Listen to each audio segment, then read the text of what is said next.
So here we have the new shore charger, thanks to Mastervolt for their help in that. And it's all about to be programmed, so the bottom cover is away at the moment.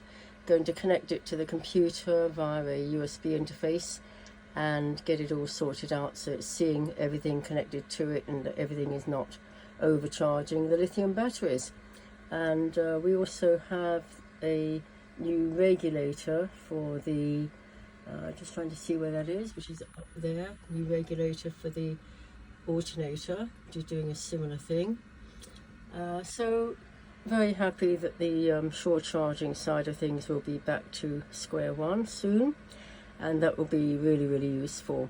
And yeah, it's been a good thing to have had Phil here helping me sort that out, so that's really good. Okay, bye for now. Thanks for watching.